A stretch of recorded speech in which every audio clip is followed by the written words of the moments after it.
Hello viewers, आज के video में हम तैयारी कर रहे हैं कक्षा 11वीं अर्थशास्त्र वार्षिक परीक्षा के पेपर की और महत्वपूर्ण वैकल्पिक प्रश्न आज के वीडियो में हम देखेंगे। और इसके पहले हमने 2-2 नंबर के प्रश्नों की तैयारी भी करी थी। इसके अलावा आपको जो भी कठिनाई है आप कमेंट करके पूछ सकते हो। तो शुरू करते हैं। प्रश्न नंबर पहला है, द्वितीयक समंकों के स्रोत है।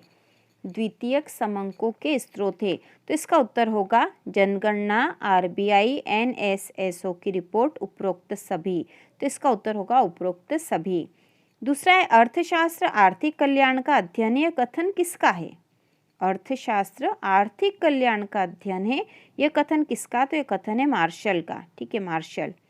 इसके बाद अगला प्रश्न है, आंकड़ों के प्रस्तुतिकरण में पहला कदम है। आंकड़ों के प्रस्तुतिकरण में पहला कदम है, तो पहला कदम है वर्गीकरण। ठीक है, वर्गीकरण। इसके बाद अगला प्रश्न है, आधार वर्ष होता है। आधार वर्ष होता है, तो इसका उत्तर होगा तुलना या संदर्भ वर्ष। ठीक है, तुलना या संदर्भ वर्ष।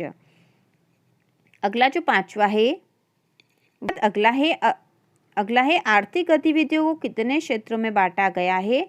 आर्थिक गतिविधियों को कितने क्षेत्र में बांटा गया है, तो इसका उत्तर होगा 3। ठीक है, आर्थिक गतिविधियों को 3 क्षेत्रों में बांटा गया है। अगला है, महात्मा गांधी रोजगार गारंटी अधिनियम वर्ष में कितने दिवस के रोजगार की गारंटी देता है।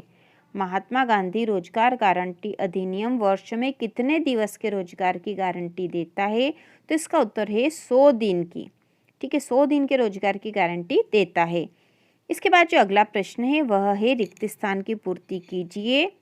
ठीक है, रिक्त स्थान की पूर्ति। तो इसमें पहला जो रिक्त स्थान है, भारत में वर्ष में टिस्को की स्थापना हुई थी, तो कौन से वर्ष में हुई थी? तो यहाँ आएगा 1907 में। ठीक है, यहाँ रिक्त स्थान में हम लिखेंगे 1907। भारत में वर्ष 1907 में टिस्को की स्थापना हुई थी। इसके बाद है, जब आंकड़ों का वर्गीकरण समय के अनुसार किया जाता है तो उसे वर्गीकरण कहा जाता है। जब आंकड़ों का वर्गीकरण समय के अनुसार किया जाएगा तो उसे हम कहेंगे कालानुक्रमिक। कालानुक्रमिक वर्गीकरण। ठीक है, वर्गीकरण तो यहाँ लिखा ही है, कालानुक्रमिक आएगा। जब आंकड़ों का वर्गीकरण समय के अनुसार किया जाता है तो उसे कालानुक्रमिक वर्गीकरण कहा जाता है। इसके बाद सांख्यिकी का विज्ञान है, तो सांख्यिकी जो है गणना का विज्ञान है। ठीक है, गणना का विज्ञान है। इसके बाद अगला है, ब्रिटिश शासन से पूर्व भारत के कुटीर उद्योग अवस्था में थे। तो ब्रिटिश शासन के पूर्व भारत के कुटीर उद्योग उन्नत अवस्था में थे। अगला है, भारत में नई आर्थिक नीति वर्ष में लागू की गई। तो भारत में नई आर्थिक नीति वर्ष 1991 में लागू की गई थी। इसके बाद है, भारत की राष्ट्रीय आय में क्षेत्र का सर्वाधिक योगदान है। भारत की राष्ट्रीय आय में किस क्षेत्र का सर्वाधिक योगदान है? तो इसका उत्तर होगा सेवा क्षेत्र का। ठीक है, यहाँ पे जो है सेवा क्षेत्र आएगा। भारत की राष्ट्रीय आय में सेवा क्षेत्र का सर्वाधिक योगदान है। इसके बाद जो अगला प्रश्न है वह है सत्य असत्य। तो इसमें पहला है, चीन की तुलना में भारत का मानव विकास सूचकांक उच्च है। तो ये कथन असत्य है। ठीक है, चीन की तुलना में भारत का मानव विकास सूचकांक उच्च है, तो यह असत्य है। दूसरा है, सांख्यिकी आर्थिक समस्याओं का समाधान करती है। तो यह सत्य है, सांख्यिकी जो है आर्थिक समस्याओं का समाधान करती है।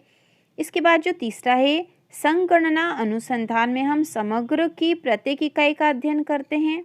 ठीक है, संगणना अनुसंधान में हम समग्र की प्रत्येक इकाई का अध्ययन करते हैं, तो ये कथन जो है यह भी सत्य है।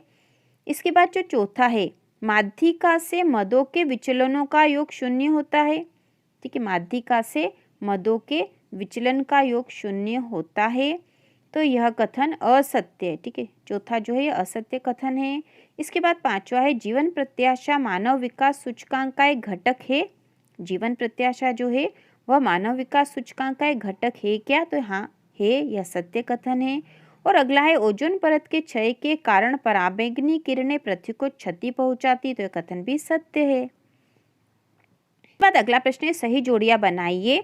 तो इसकी सही जोड़ी बनाएंगे। पहले हम खंड क में क्या क्या लिखा है जिससे हम इसकी जोड़ी आसानी से बना सके वह देख लेते हैं।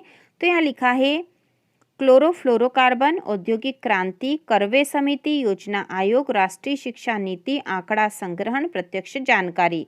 तो इसकी जोड़ी बनाते हैं हम। सबसे पहले क्लोरोफ्लोरोकार्बन, तो यह रेफ्रिजरेटरों से निकलती है क्लोरोफ्लोरोकार्बन। इसके बाद ये औद्योगिक क्रांति, तो ग्रीन हाउस गैसों में वृद्धि हुई औद्योगिक क्रांति से, उद्योगों के विकास होने से। इसके बाद है करवे समिति, यह 1955 में बनी थी। इसके बाद है योजना आयोग, तो योजना आयोग 1950 में बना था। इसके बाद है राष्ट्रीय शिक्षा नीति 2020 से।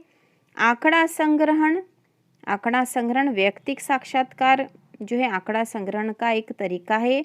और प्रत्यक्ष जानकारी, यह है प्राथमिक आंकड़े। तो इस प्रकार से जोड़ी बनेगी। इसके बाद जो अगला प्रश्न है वह है एक शब्द में उत्तर लिखने वाला। तो इसका पहला, चुनाव की समस्या को आर्थिक समस्या का नाम किसने दिया? चुनाव की समस्या को आर्थिक समस्या का नाम किसने दिया? तो ये दिया था रॉबिन्स ने। रॉबिन्स ने यह नाम दिया था चुनाव की समस्या को आर्थिक समस्या का नाम। इसके बाद है भारत में कितने वर्षों के अंतराल में जनगणना की जाती? तो हमने पिछले उसमें भी देखा था, भारत में 10 वर्षों के अंतराल में जनगणना की जाती, यही नियम है। इसके बाद जो अगला है, सरकार द्वारा अर्थव्यवस्था में लगाए गए भौतिक नियमनों व नियंत्रणों में ढील देने को क्या कहते हैं? सरकार द्वारा अर्थव्यवस्था में लगाए गए भौतिक नियमनों व नियंत्रणों में ढील देने को क्या कहते हैं? तो इसे कहते हैं उदारीकरण। ठीक है, उदारीकरण कहते हैं। इसके बाद है ऐसे व्यक्ति जो कार्य करने के इच्छुक है परंतु उन्हें कार्य प्राप्त नहीं होता, क्या कहलाते हैं? तो ऐसे व्यक्ति कहलाते बेरोजगार, जो कार्य करने के तो इच्छुक है लेकिन उन्हें कार्य नहीं मिल रहा है। इसके बाद है अंतर्राष्ट्रीय स्तर पर सर्वाधिक निर्धनता वाला राष्ट्र है। अंतर्राष्ट्रीय स्तर पर सर्वाधिक निर्धनता वाला राष्ट्र है पाकिस्तान। इसके बाद है ऐसा विकास जो भावी पीढ़ी को जीवन की संभावित औसत गुणवत्ता प्रदान करे कहलाता है। ऐसा विकास जो भावी पीढ़ी को जीवन की संभावित औसत गुणवत्ता प्रदान करे, मतलब हम ऐसा विकास करें जिससे कि भावी पीढ़ी को, उनके पर्यावरण को कोई नुकसान नहीं पहुँचे, तो इसको हम कहते हैं धारणीय विकास। धारणीय विकास, ठीक है, ऐसे विकास को कहा जाता है धारणीय विकास। इसके बाद है कर्नाटक में हुए वन संरक्षण संबंधी आंदोलन का नाम है। तो कर्नाटक में जो वन संरक्षण संबंधी आंदोलन हुआ था उसे अप्पिक्को आंदोलन कहते हैं। ठीक है, अप्पिक्को आंदोलन, अप्पिक्को आंदोलन कहेंगे उसको, यहाँ हम लिख देंगे अप्पिक्को आंदोलन है कर्नाटक में जो वन संरक्षण संबंधी आंदोलन हुआ था। तो इस प्रकार से हमने 11वीं अर्थशास्त्र के महत्वपूर्ण वैकल्पिक प्रश्न देख लिए। दूसरा वीडियो है वैकल्पिक प्रश्नों का। इसके बाद एक और वीडियो में हम संपूर्ण वैकल्पिक प्रश्न तैयार करेंगे और 2 और 3 नंबर के प्रश्नों की तैयारी भी करेंगे। तो इसी प्रकार के और वीडियो देखने के लिए कक्षा 11वीं की संपूर्ण तैयारी के लिए चैनल को सब्सक्राइब कीजिए।